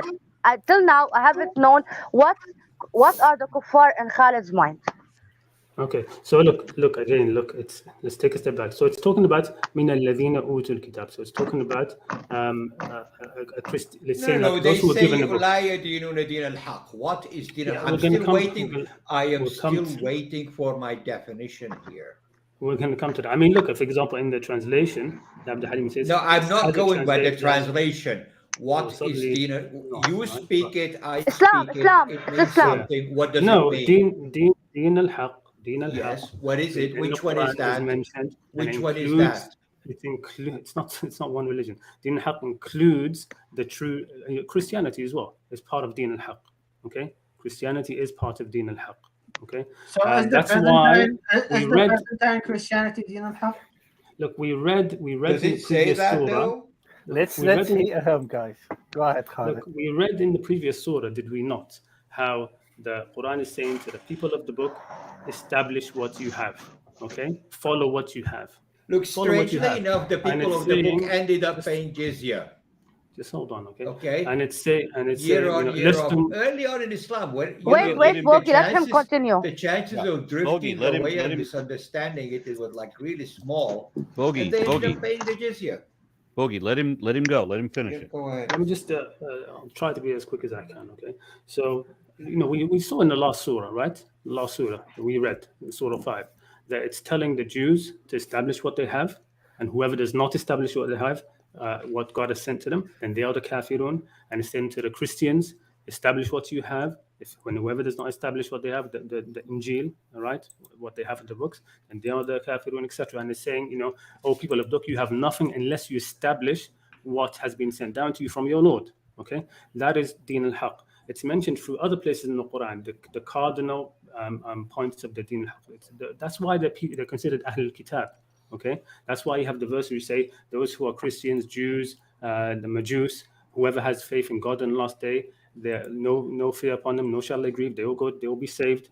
And that's why you have, for example, the another verse, for example, it says, "Laysu sawa," they are not all the same. Min ahlil kitab. من أهل الكتاب أمة قائمة among أهل الكتاب. So let me there are understand. just almost finished, really, almost finished. There Yeah. are people who stand upright, who establish the prayer, who believe in God and believe in the last day. Okay, so among them there are these people. Okay, but also among them are people who don't. I mean, I think Aaron mentions this sometimes, right? That there are people who say they are Christian. I'm Christian, but I don't believe in God, right? I'm Christian, but I don't believe in the hereafter or something like this. Okay, so it's this kind of thing we're talking about here, right? It's talking fight those who do not believe in God, nor in the last day, nor consider haram what God and His Messenger have found haram. The messenger here doesn't necessarily have to be Muhammad. It does include their own messenger, Okay. And they do not So deem that. Just hold on. They do not deem the deen of haqq. Deen and dana, you look in the tafsirs, look in the Arab, it's talking about obedience, okay? Who are they in allegiance to, okay? So that's why the translator here, I mean, he put it weird, to be honest. I don't like it. But it says, who do not obey the rule of justice. Who do not obey the rule of justice. That's how he rendered it. La yadinun din al-haq, okay? Okay. And then it says, these are the category of people who say they are Christian, okay? And this identifies them, I'm saying historically, as the Ghassani, the Ghassanis. Okay, so let me stop there and then I'll come back to the issue of jizya. So let me understand. Let me see what I understand for you. You should fight people, those who have the book, like the atheists of the Christian and the Jewish and the Muslims, because they have to have the book and they don't believe anymore. So they're the atheists of that. Like if like I'm a Buddhist and I became an atheist, so this doesn't include me. But if I'm a Christian or a Jew and a Muslim and I become an atheist, this includes me, right? It's not talking about this person who became an atheist and he's a Christian. Okay, so qatilu here, it's that something needs to be known about the war that happened between the Ghassanids and the Prophet. It happened when the Prophet sent an envoy to Basra and the Ghassanids killed the envoy. Okay, so that's what started the fighting. Then you had the Battle of Mu'tah, okay, in which Zayd was killed, and then you had afterwards, after then the conquest of Mecca, and then you had the Battle of Tabuk. Okay, so this is not talking about starting the fighting. Okay, starting wars is forbidden in the Quran. I mentioned this before. I know you guys think it's abrogated. It's not abrogated. Fighting the way of God against those who fight you. Okay, so this is talking about an ongoing war. This verse is not talking about so the Christians have ongoing war. The Christians believe in a judgment day, but it's not the same as what the Muslims believe. They have a different concept. They believe in a last day. It's a last day. It's not the last day. It's not the same one the Muslims believe in. They have a completely different, mythology written around that. And then fight the people who do not forbid what God and His messenger have forbidden. Well, the Christians did not forbid pork. They did not forbid alcohol. Just for example, they don't have to be circumcised and so forth. So they would fall into this category. And they would fall into for that part, yes. Okay, so and who do not obey the rule of justice. So and until they pay the tax and agree to submit. So they have to pay the alms, if I'm understanding it correctly, and they have to submit to Islam. So Islam means submission, and I'm told. No, I So gave- yeah, they have to become Muslim in some way. So that's the only way I know how to interpret that. Christians, then it says fight the Christians as well as fight the Jews. It's more specifically talk about Christians here, Yeah, I mean, I think it's more talking about Christian just because we and understand. not just fake Christians. but- It's about it's talking the majority of Christians. No, I But mean, it Christian can- believe in God and the end day. Yeah, look, this But they this have the series of Holy description, Trinity. these series of descriptions, okay, these series of descriptions, all of them together, right?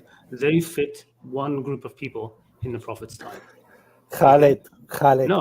I'll give you honestly, if jumping through hoops was the sport, I'll give you a medal, like the golden medal, because God could have said, "Qatilu al-Ghassaniin," fight the Ghassaniin, but instead he said all this to mean That's only the this meta. tribe. Okay, look, that's a meta criticism of the Quran. The Quran doesn't mention tribes anywhere. Okay, so I mean, I would agree with you if Well, in the Qawm Quran, Lut? in other places, if Oh, yes, it does mention tribes. Okay, it Qawm mentions Lut? Quraysh. Don't say stuff that's not true at No, all. it doesn't Quraysh? mention. It mentions Quraysh. Does it mention any other tribe in Arabia? Okay, no. But what I'm saying,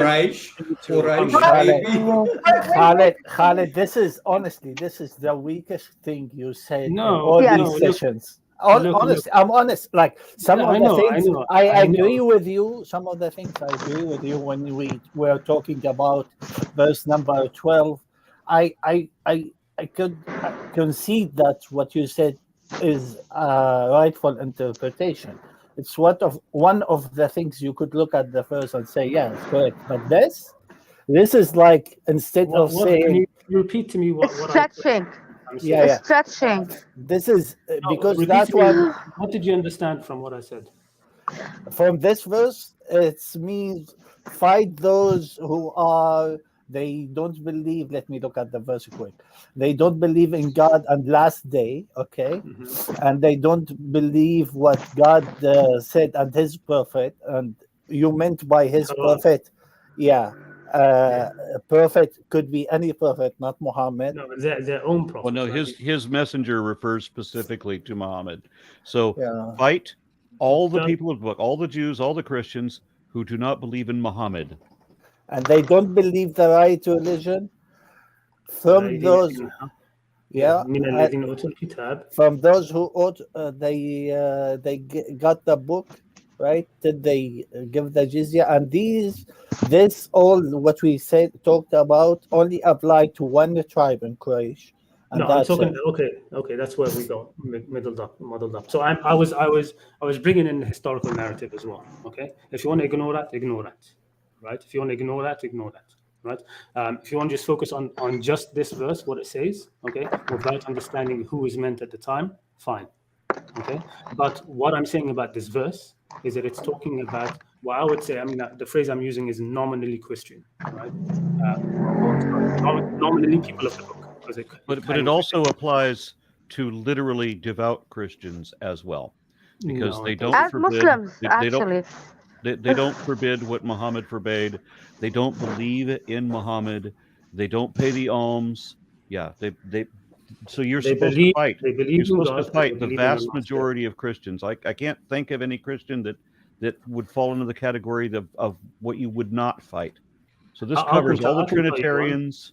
I can tell you one mentioned in the Quran, right? So in Surah in Surah 3, verse 113 to 115, it lists people of the book, okay, who are literally the opposite of these qualities. Khalid, honestly, you're just looking at things in a way like if this is not cognition bias, I don't know what cognition bias is. Because you're like you believe in something and you're trying to make everything else fit in it. But we will have Khalid. I'm sorry, we need to move on because we haven't talked about jizya. One contradiction here. As you said. One thing here that so if a Christian country community do not obey Allah and Yawm al-Akhir and they have the stipulation, should Muslim fight them? No, because you only fight against those who fight you. No, because I don't say that half the Quran You is you abrogated. don't say it. You don't say it. The ayah said yes. Fine, So- okay, I've admitted that numerous times. I don't mind admitting that yes, those people who say this is abrogated, that is abrogated, fine. I don't, okay? I know. The I Quran know how. Yeah. specifically prohibits fighting against those who do not fight against you. Yeah, This yeah, verse okay. is about continuing the war. There's Yeah. there's an ongoing war, and this verse is actually about how to end it, right? Which is to take the jizya. You fight them until when? It says You fight them until they become Muslim. until they become Muslim, until they pay the Or Yeah, they jizya. keep paying the because- jizya for you. Yeah, the the jizya, reason and the reason they say about the jizya, because previously the only option out of the war was to become Muslim or to die. no, okay, well, We anyway, read that حتى يستسلمون. Do you remember? Huh? there's no You verse remember? says We read حتى that in the يستسلمون. previous surah. No, there's no verse says حتى Yes, يستسلمون. yes. The verse they we're literally- looking at Yes, says you- that. We No, can't do, Khalid, we cannot do this where we read the thing, it says that, we all agree that it says that, and then you habitually say, no, it doesn't say what it says. Yeah, it says what it says. I'm sorry, it does. It literally It's, does. It really does. You basically cut out all of this with that and just say it says fight those who do not believe in Muhammad until he become Muslim. That's basically what you get from this whole verse, right? It No. does say here, All other words don't matter. until they pay the tax and agree to submit. What is the word for submit? Okay, yeah. So All what is right. it? So Sorry. if they don't This- fight all the this- Christians and the Jews who do not believe in Muhammad, who do not believe in the rules that Muhammad has laid down in the Quran, who do not follow the rule of justice, and kill them, fight them until they pay the tax and agree to submit. Yeah, I think that's pretty clear. It says what it says. It doesn't say what you want to pretend that it says. It really does say what it says. Yeah, in English it does say submit. In Arabic it says وهم صاغرون. Okay, so I don't know. In humiliation. Which is even worse. Khalid. It's even worse, actually. No, it's actually that's No, they have have people- to pay the jizya in Yeah. humiliation. So you yeah, have to and humiliate them while they're paying it. it doesn't mean that. I mean, And you I get want these somebody to narrations bring and me stuff, up the right? hadith that Yeah, says so how to information. make them pay the jizya in humiliation, because there is one. Yeah, Yeah, please. yeah, all those things. But the point is, So let's move on to the next verse, please. Yeah, okay. I think we gave this verse enough. So I want to move to 30 if you want to. Or 30 was my next note. Yeah, go 30 ahead. was my Boogie. next note. Please read your notes, Aaron. Sure. First reading verse 30. The Jews said, Ezra is the son of God. The Christians said, the Messiah is the son of God. They said this with their own mouths, repeating what earlier disbelievers had said. May God confound them, how far astray they have been led. And then my note was, and if God really existed, then whose fault would it be that all those people had already been confounded? Believing earnestly that Judaism or Christianity is the one true faith, devoting themselves to God as they know him, only to be damned to eternal merciless torture by a different interpretation of that very God, all because they believed one of the many other prophets wandering the deserts at that time? They should all be grateful that no God really exists. Thus, they'll all be spared for going to hell, Christian hell or Muslim hell or Jewish Sheol. So the point is, clearly Allah does not approve of these theological concepts that both the Jews and the Christians hold, and considers it a great heresy. Yeah, I get the feeling that. So did the Jews first of all say Hosea is son of God? I've never heard a Jewish person say that. Didn't hear it either, but hey, the Quran claims it said it, so And did you Jews know. did Jews say did the Christians say Jesus is son of God? They Yes. do. Some of them do. Guilty as charged, yes. Okay, because if we go to 31, you also hear more of the stuff that doesn't make sense. So 31 says, can you Aaron read it, please? Yes. They take their rabbis and their monks as lords as well as Christ, the Son of Mary. But they were commanded to serve only one God. There is no God but him. He is far above whatever they set up as his partners. So when you read in that tafsir, there was, I think, a Jew or a Christian who told the Prophet, "No, we don't take our rabbis as God," and he said, "Well, they make things halal for you, and they forbid things for you, and that's how they became gods for you," which honestly doesn't make a lot of sense. Well, in essence, it kind of does, because there is a lot of tradition around the Jewish faith that they interpret it and they create fatwas So it's the from same the ancient way. texts. It's Yeah, just like fatwas. yeah. It's talking about fatwas, but they're Jewish. Yeah, so basically, it's the same way with those imam and ulama today who give fatwas.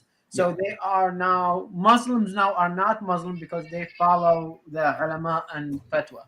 And take fatwas from them. Yeah, but that doesn't make them gods, though. Exactly. Well, no, it doesn't. Nobody takes them as, but here it is. It says that. Anybody who makes a ruling is not God. I think it most likely means leaders, rulers, like leaders in faith, just like the Christian takes the Pope's edicts as dogma, Yeah, but right? they don't say the Pope is the Son of God or anything like that. No, but he is the infallible placeholder of God on the planet. At least the Catholic Pope is. Yes, I would say this is my own personal interpretation of this ayah. It might be totally false, but I think it just Muhammad listened to the Jews around him, and they speak in Hebrew, and they referring to their rabbis as Rabbi, and Rabbi in Arabic mean my God, and that's why I he like said that. it. That I like helps it. Okay, I have my next note is 39. So anyone has something before that? 36. In Okay. 37. Let's go 36. 36. 36 says, let me see. Funny, the number of the months is 12. You better know it. It's in the Quran now. 4 of them are holy, and the others are not so much. And part of those 4 holy months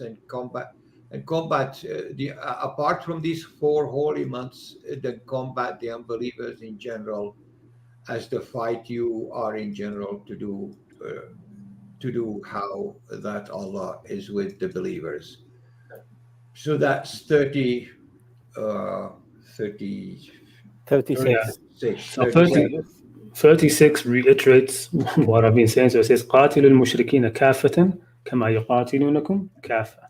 So fight the mushrikeen is saying, so it's not really, it's idolaters again, right? So fight them No. altogether. There's a first part of this verse. Don't skip over it. What, the 4 months? Yeah, I agree with you. It's talking about that So 12 months. what's the 4 pragma months of the are- fighting that comes after it? Sorry? What's the pragma of the fighting that comes after the first part? Because fighting is forbidden in forbidden months. Which 4 months is it forbidden? So these were known to the Arabs. They're the 4 months of Dhul Qaeda, Dhul Hijjah, Muharram, So it's and not Rajab. any random 4 months. No, it's not any random 4 months. You're right. Wait. I'm just leading Wait. you down the road here. Okay. Wait. Fighting is haram. So when they Hussein and fight Yazid, they fought in Muharram. So not Yazid was a kafir to Shia. So Hussein was also a kafir because he fight in Muharram. No, I mean they fought him in Muharram. He tried to move to Kufa in Muharram because there shouldn't have been any fighting. That was supposed to be a time of safety, right? But of course, the Yazid's army caught up with him. And by the way, for people who don't know, Hussein is the Prophet Muhammad's grandson of Muhammad. His grandson, Yeah. and he was killed Everyone knows. with all of his family.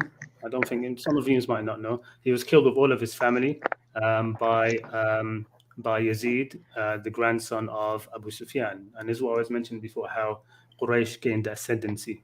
Ultimately, they ruled, they gained ascendancy, and they massacred Muhammad's family, who tried to stand up against that, as well as even Medina as well. Medina was also ransacked and things like this. So Yeah. yeah, but what you were saying about that, yeah, the four months, 4 sacred months are 3 which are consecutive, which are around the Hajj, and then 1 by itself. So in those 4 months, there's not supposed to be any fighting. But this verse is just saying that, but if they fight you, so the next part of it says, وَقَاتِلُوا الْمُشْرِكِينَ كَافَةً كَمَا يُقَاتِلُونَكُمْ كَافَةً. But fight them all together if they fight you, yeah, all together. So As again, they talking about, yeah, as they fight you, and just as they fight you together, you fight them all together. So again, it's always in the Quran, fighting against those who fight you. Right. Khalid, So I have a question that is kind of not really related to anything, but it talks about the 4 months. So we know that the Qa'dah, the Hijjah, and Haram, they're all connected to the Hajj, and that's why they are haram. Why is Rajab haram? I don't know, to be honest. I think it's just it was like that. Maybe it was something that the Arabs made up. Maybe, Quran, and maybe, Quran confirmed. maybe it's a pagan tradition that Islam just kept. If it is, it's a good thing they kept, right? Another month in which is no fighting. I'm just saying, Islam Yeah. might have taken some stuff from the pagan. And Yeah, it could yeah, be. yeah, Could be. yeah. Yeah, could be. So the thing is that the 12 months talking about here, because we'll get to the answer why 12 months, because the next verse talks about the Nasi, which is the 13th month that they used to add to the calendar to readjust the calendar so it doesn't shift, which is very very well known today that the Islamic calendar shifts through the year about 11 days every year. So wait, hold on, Mubarak. What I was told is that that verse, the next verse you're referring to, was revealed because there were some people that were shifting or transferring the sanctity of these months to other months in order to accommodate their battles, and that is haram. So yeah, Yeah. so they will add this month and say that they forget that the holiness of that month. So if you add the 13th month, that breaks the because the last month of the year is the Hijjah, and the first month of the year is Muharram. So there is that month of sacredness. If you add the 13th month in it, there is a break in between, which means if you add the Nasi, that means you broke the holiness of those months, according to Islam. And another reason, there was no single entity that controlled the calendar. So let's say Quraysh as a tribe decided this year we're going to add the month. Well, another tribe, Beni Taymiyyah, somewhere the next valley decided, no, we're not going to add it this year. We're going to add it next year. So you see how it keeps conflicting. It's like the sanctity of those months do not stay, and they decide there's no one person adding it. And the funny part is that today there's some scholars that actually want to add this month back into the Arabic Islamic calendar because it will fix the shifting of the month. So you will actually have month stays in the same area where you don't want, like say the Hijjah end up in the summer where it's that people have to be outside in public area where 120 degrees is possible. So they want to shift it back to the winter. I Like what the Jews do. I have a strange take on the holy months concept, and that is a lot of Muslims don't really consider it all that important in terms of like just look at the Arab-Israeli war started smack dab in the middle of Ramadan. Ramadan is not a holy month, not in the sanctity of the word. Oh, okay. Anyways, I thought it was. Okay, You know, so Mubarak.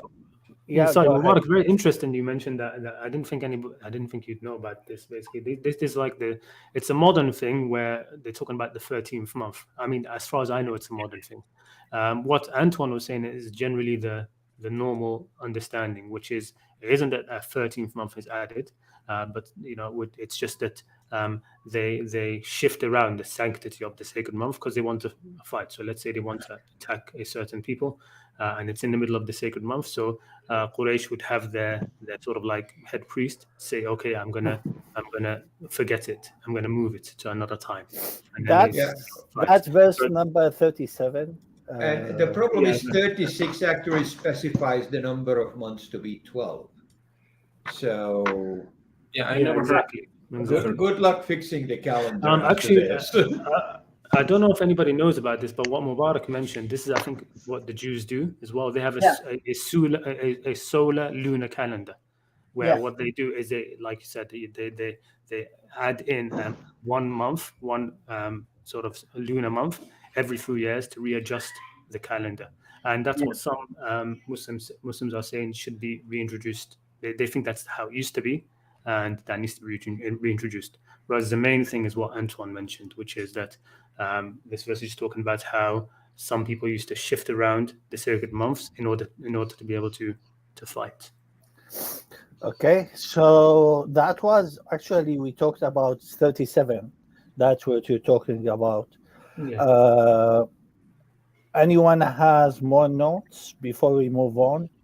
We can go. My next note is 40. Yeah, mine as well. Okay, let's go to 40. 40, I think we might have a great background story for this. I hope the panel can bring it up. So this is Even if you do not help the prophet, God helped him when the disbelievers drove him out. When the two of them were in the cave, he, Muhammad, said to his companion, "Do not worry, God is with us." And God sent his calm down to him, aided him with forces invisible to you, and brought down the disbelievers' plan. God's plan is higher. God is almighty and wise. So what's the background for this? This is when the Prophet fled Mecca, right? And No, he would go ahead. Is this a reference to Surah 18?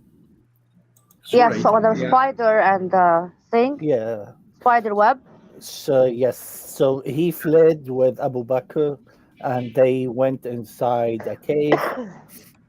And Abu Bakr saw all the polytheists surrounding the cave, and he said, "We're doomed," basically. And So- the Prophet told him, "God is with us. Don't be sad." Yeah, just to answer Aaron, it's not a reference to Surah 18. No, Surah 18, the cave mentioned Surah 18 is the sleepers of the cave. I don't know that It's The- not that. Oh yeah. it's not that. yeah, It's not for me, Surah 18. verses Yeah. between 39 and 44 are making reference to the Battle of Tabuk. Yeah, exactly. So this is in the Battle of Tabuk, where they were reluctant to go and fight again. So we're talking about the Battle of Tabuk, up against the to the north. It was the biggest army the Prophet ever had, which was 30,000, and he took it and marched it up north to. There was no fighting ultimately, but he went north to try and fight the Ghassasinids, as we said before, and they were very reluctant because it was in the middle of the heat. All right, and it was, they worried that the Byzantines might send some of their own troops, like they did in the Battle of Mu'tah. So there was a lot of how do you say, a lot of people who didn't want to go. So this is they're saying, if you don't help him, then God will help him, etc. That kind of thing. So what Mubarak said earlier is correct. Muhammad wants to keep fighting, and some people don't. And Yeah. No, I agree with him. Okay. That's what we find in 41, right? 41, it talks about jihad in body and money. Yeah. Anyhow, It's the same as 21, 22. I had enough of the 41. It's the one verse that every time a Muslim country wants to fight will use. From the earliest record we have, that like even during World War One, the Ottoman used this verse to initiate the fight against the European powers that they were fighting. So in the general understanding of verse 41, that everyone should fight whenever this order comes from the caliph. And since today we don't have a caliph, well, a caliph that all the Muslims agree upon, all the Sunni Muslim agree upon. The Shia have different things, but Isn't ISIS supposed to create that?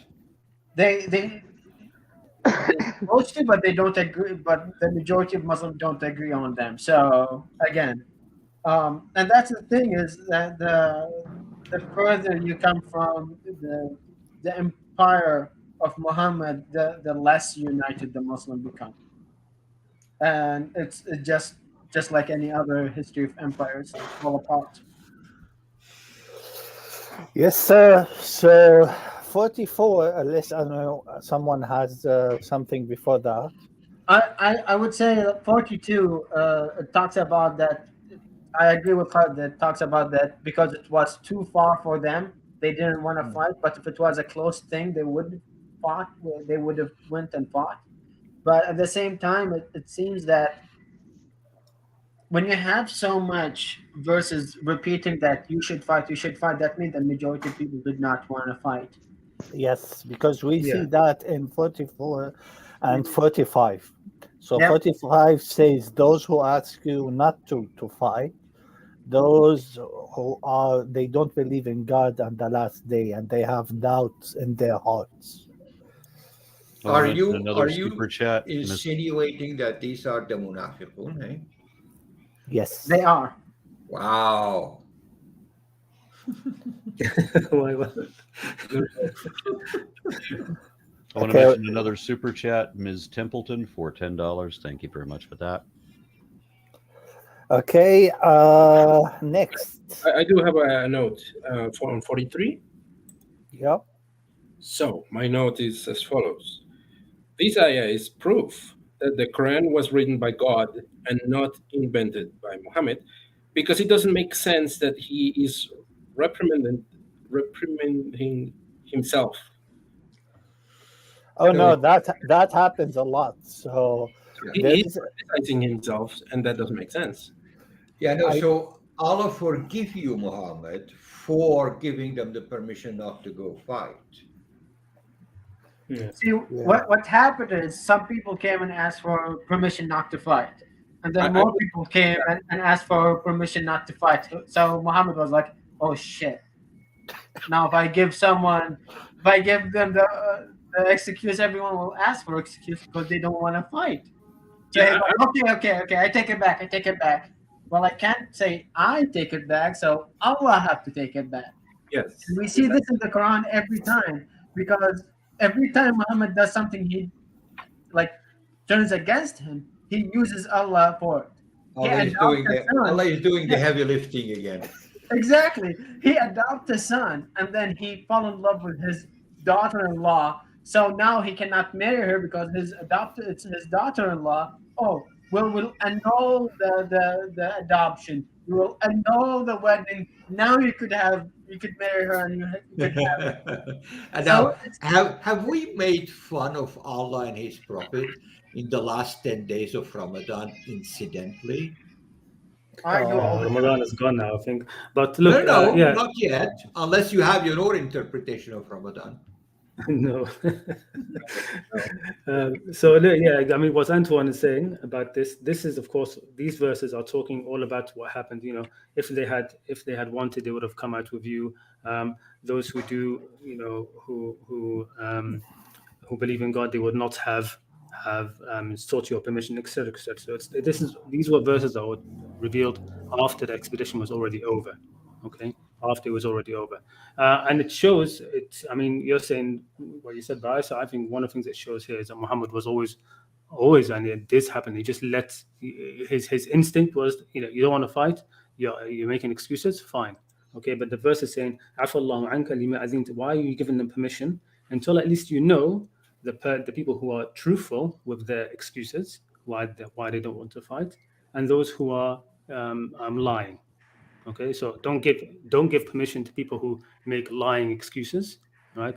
But give permission to people who have excuses not to fight, real reasons not to go and fight. In these last 10 minutes, looks like we got another question. I think probably the last one of the day. Trevor Wright says, if the Quran is truly from God, then why only was the angel Gabriel revealed to Muhammad and not God? Ah, Because very no one good question. no one can see God. Eh, It's right. So if God has directly put the Quran onto anything, Muhammad would just die from hearing it. It would be too much for him. Yeah, remember Uh, he used to hear a bell sound when he has the divine and make camel noises, when he have the divine, right? Because it's too much. So yeah. So Gabriel, being the very long garden hose that he is, kind of mildens the impact of the word of God on Muhammad. So true am Yeah, I I story. am mean, I, am I going to hell for this? I guess I am. Yeah. I mean that question. I mean, I'm not sure. Um, what does he mean by revealed directly? God Well, revealed he himself is directly, and not asking. the angel. He's asking why did not he directly reveal it to Muhammad? Why did he use Gabriel as a go-between? All right. Well, I mean, when Muhammad, this is a narration. I don't know if I myself accept it Remember, or not. you're the But Quranist. You have to stick to the Quran. I mean, yeah, I mean, even in the Quran, there's a verse which talks about that. I can't recall it right now, but I can recall this narration which says Muhammad speaking about how the revelation came to him. There were two ways he mentioned. One way was the angel would appear before him and recite, and he would repeat it. And the other way is that he said it would be like a bell, like a vibration. Okay, so the vibration, you'd hear that bell vibration until he got what the verses were, and then it would go away. So I don't know if that So, so, second way you so, could so Muhammad is a consider that. Quaker. Sorry, So Muhammad is a Quaker. what's a Quaker? A Quaker is a group of Christians that they have similar practice to what Muhammad described when God talked to them. Okay, no, I didn't know about. I don't know if you have seen it, but I recommend you see the two Abdullah show about the revelation of Allah to Muhammad. Yeah, That the only famous Quaker I know of uh, is probably one of the reasons that Quakers don't, proclaim any famous people, was Richard Nixon. Mhm. Oh, well, that Oh, was The really? president. famous enough. I'm not familiar with Quakers either. All right. They are very interesting. Quakers and the Shakers. okay. So I have a note at 53. Anyone has something before that? No, I actually took 50 to 41 to 59 as a block, but go ahead, 53 it is. Well, Okay. there's. Can you read 52 before? You want 52 or Yeah, 53? let's go. Okay, I'll read 52. Say, do you expect something other than one of the two best things to happen to us? Well, we expect God to inflict punishment on you, either from himself or at our hands. So wait. We too are waiting. And then So, moving to, do you want me to move to 53? so hold on. Before that, these two Wait, things. this This, Tarabbos, by the way, is waiting in ambush to be very accurate. yeah. So my version in my language mentions what are these two things. So this is either victory or martyrdom, and this is a very poisonous concept, in my opinion. Yeah, Yes. that's what it says in the tafsir as well. Yeah.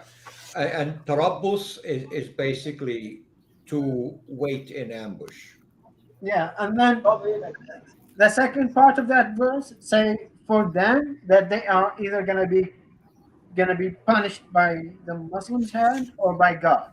So Yes. either gonna get killed and go be punished by God, or they will survive and be punished by the Muslims. Yeah, 53. Can you read it out, Sure. please? Say, whether you give willingly or unwillingly, what you will give will not be accepted, for you are disobedient people. Yeah, I don't think I need to make any remarks. The verse speaks for itself. Willingly or unwillingly. Why would you pay unwillingly? Right? Yeah, that's not very Well, nice. that's the jizya. You pay it unwillingly with Okay. humiliation. Okay. So Next, 56. 56, okay. You want me to read 56? Yes, please, yeah. Okay. All right. They swear by God that they belong with you, believers, but they do not. They are cowardly. So why do we have this phenomena again, the hypocrites? We won't have it unless we are forced to believe, right? They were forced. They were forced in Medina. So all these verses up to now. I mean, I don't know where it starts exactly because we skipped over where it probably starts. But it's talking about, of course, those who did not want to fight, the hypocrites. So these one before, which was about spend willingly or unwillingly, it will not be accepted from you. You are a wicked people, etc. This is all talking about the hypocrites in Medina. Yeah, Khalid, you don't see the problem with the munafiqeen. What's the You problem don't see with the concept of the problem with the munafiqeen because in a open free society you don't have munafiqeen. You see that, like in a society where you will not be punished for your belief, you don't have to hide your own belief. That's the reason that a lot of ex-Muslims leave Muslim countries. Because if we stay in Muslim country, we'll be called munafiqeen, we'll be called hypocrite, because we hide something that we don't show. If we leave, we will be called apostate. Yeah. So if there is no force in Islam, there will not be any hypocrites. And No, one so- comment. Just first of all, how could anyone read people's mind?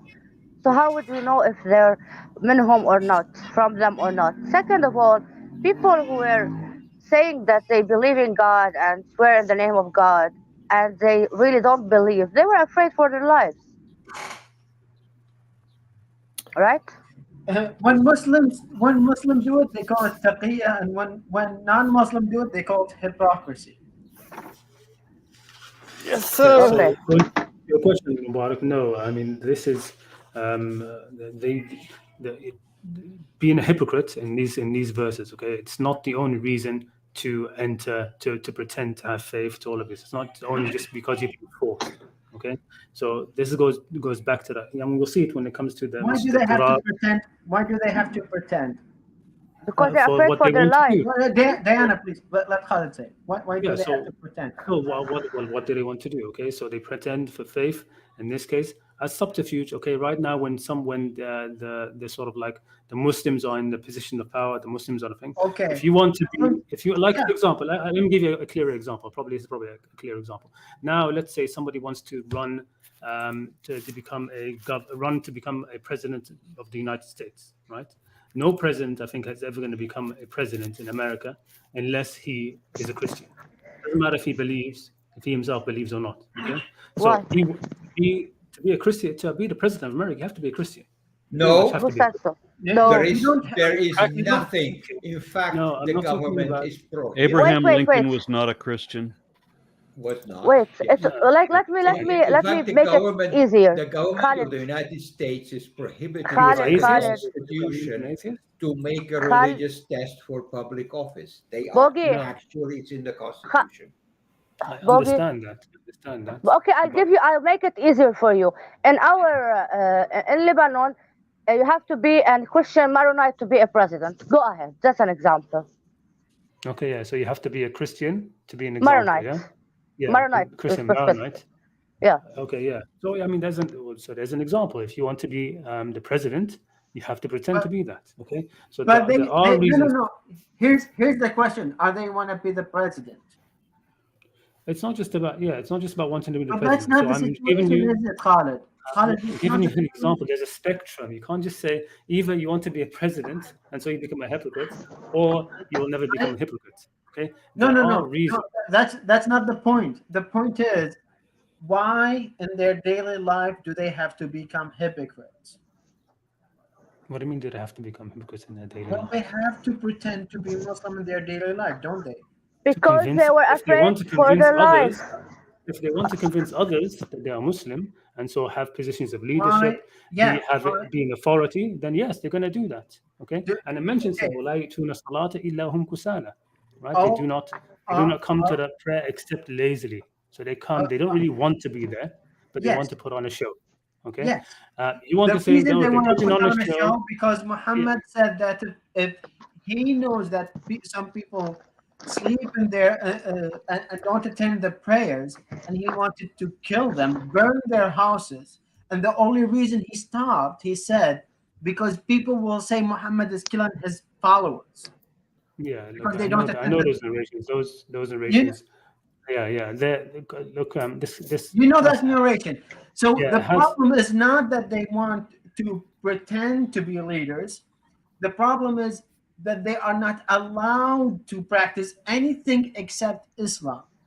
No, like again, I don't agree with that. Or I don't be agree with that. killed You, because you Okay. don't agree with if the that. narration, Yeah, no, look. they would be killed if The they did reason not being a practice hypocrite, Islam. the reasons for being a hypocrite in a society where everybody else is people of faith, okay, is to be seen like that, to gain positions, to be trusted. All Or of these maybe things. Okay?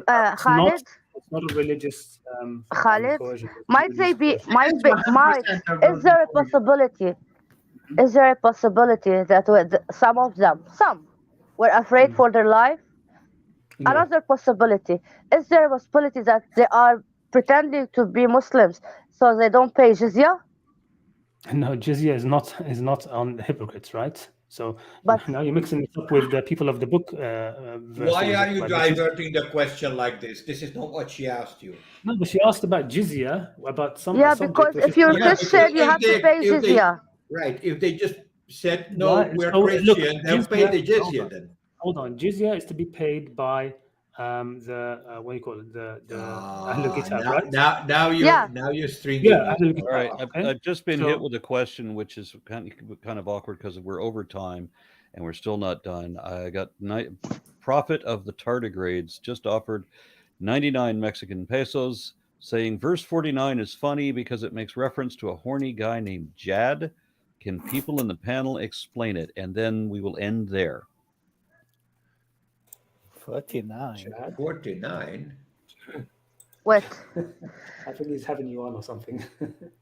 49. There's 49. Is he talking about this surah? 49 in this surah? I can only assume. I know.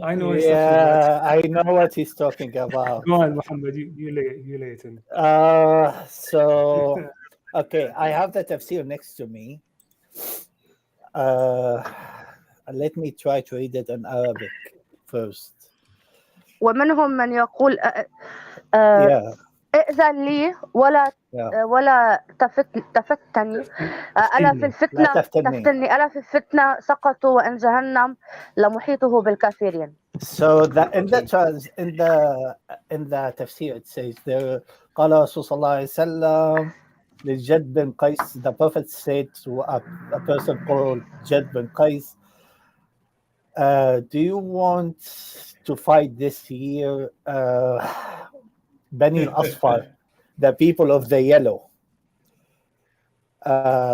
So the person said, oh Prophet of God, don't